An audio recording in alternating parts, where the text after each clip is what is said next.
would be dire. Dracarys! Bonjour tout le monde et j'espère que ça va. Bienvenue à toi dans la Blobverse. On se retrouve aujourd'hui pour parler de l'épisode 6 de House of the Dragon. Épisode 6 que j'ai particulièrement aimé. On retourne enfin sur les complots, la malice. On a eu des scènes vraiment belles, d'autres un peu moins belles aussi. Avant de commencer la vidéo, surtout n'hésite pas à t'abonner. C'est vraiment beaucoup de travail et je m'occupe de tout sur ma chaîne. Le script filmé, la miniature, le montage. Donc surtout n'hésite pas à t'abonner pour apporter du soutien. J'en ai vraiment besoin pour toi, c'est que quelques secondes et pour moi ça représente énormément. Et c'est parti, on passe à la revue de l'épisode 6 de House of the Dragon.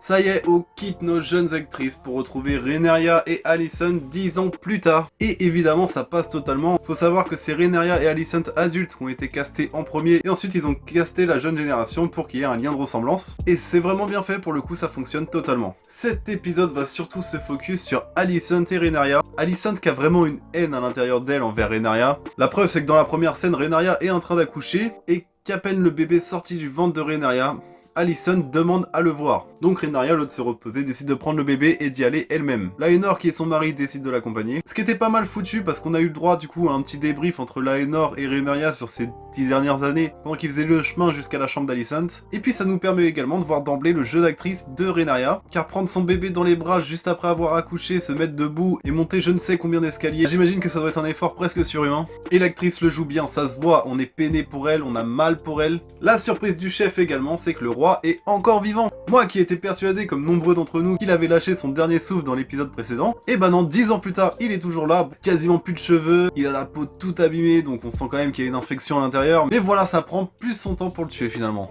Donc ce qui fait que Alicent est toujours reine et que Rhaenyra est toujours princesse, mais elle est toujours l'héritière du trône, c'est pour ça que Alicent l'a vraiment en travers de la gorge. Et on comprend également dans la scène que Laenor n'est pas le père. Et non, Rhaenyra et Laenor ont eu 3 enfants, mais ces 3 enfants sont la descendance de Arwen Strong, qui est devenu le nouveau garde de Rhaenyra. Et on va justement retrouver l'aîné de Rhaenyra qui entraîne son dragon. Il y a également dans cette scène, je crois, son deuxième enfant, Aegon le plus aîné, le fils de Alicent et Viserys. Et Aemond, le cadet du coup de Viserys. Aemond ne trouve pas de dragon, donc les jeunes se foutent un peu de sa gueule et commencent à lui ramener un cochon avec des ailes attachées. Et entre autres, Aegon a carrément engrainé ses cousins pour se foutre de la gueule de son petit frère. Je raconte ce passage pas forcément pour Aemond, mais surtout pour Aegon, parce que du coup sa mère Alicent va apprendre ce qui s'est passé, elle va débarquer dans sa chambre.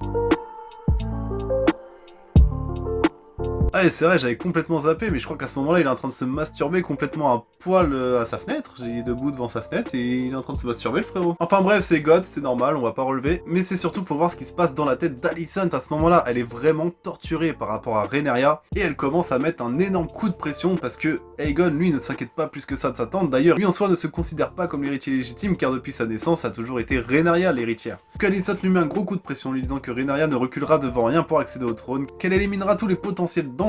Elle commence à choper le visage de Aegon. La scène est très puissante, Alicent joue vraiment très bien... Comment je pourrais exprimer ça? L'accablement, la pression, l'énervement que lui apporte Rhaenyra en fait, elle commence à dire du coup à Aegon que le simple fait qu'il existe, le simple fait qu'il soit l'héritier légitime du trône par le sang, fait qu'il est la plus grosse menace pour Rhaenyra, et elle lui dit clairement que c'est lui qui doit régner, que c'est lui qui doit accéder au trône et qu'il y accédera un jour. Daemon et Laena, eux, ont 2 filles, dont une qui n'a pas encore de dragon car son œuf n'a pas éclos, mais pour le moment Daemon utilise juste son pouvoir avec les dragons pour faire des marchés, s'enrichir un peu plus. Ensuite on a Criston, oui je n'ai pas parlé de Criston, c'est vrai, mais Criston est devenu du coup le garde du corps de Alicent. Lui aussi il a complètement vrillé le frérot, il arrête pas d'insulter Rhaenyra maintenant. Franchement je l'aimais bien, c'était l'un de mes préférés Criston. Mais depuis qu'il a vrillé déjà je fais wesh il t'arrive quoi? Mais en plus il a turn up du côté obscur l'enfoiré. Rien que la scène où il entraîne les gosses sous les yeux du roi Viserys en plus. Il commence à entraîner Aegon et Aemond et du coup Arwen en parallèle commence à se dire vas-y je vais entraîner les fils de Rhaenyra qui sont entre parenthèses mes gosses également.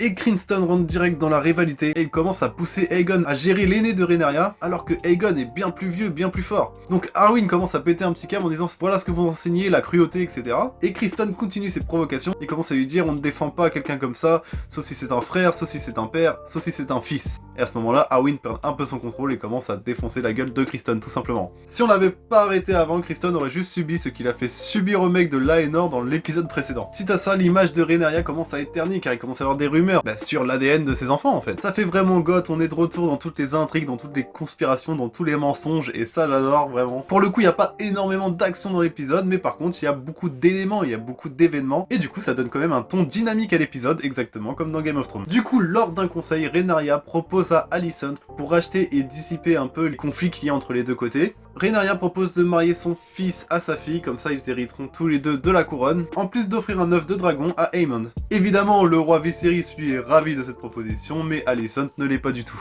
D'ailleurs, on a Strong, la main du roi, qui veut quitter son poste à cause de ce qu'a fait son fils, Arwen, et du coup il se juge plus apte à conseiller le roi, ce qui est franchement très honnête, mais le roi refuse catégoriquement, donc Strong demande au roi s'il peut au moins accompagner Arwen dans ses terres et veiller à la succession. Le roi évidemment accepte et du coup Strong va partir avec son fils, et Alicent va s'entretenir avec Larry Strong. Larry Strong qui est le frère de Arwen et le fils de la main du roi. Et en gros, Larry Strong fait comprendre à Alicent qu'il peut s'occuper de cette affaire, qui peut régler ses soucis.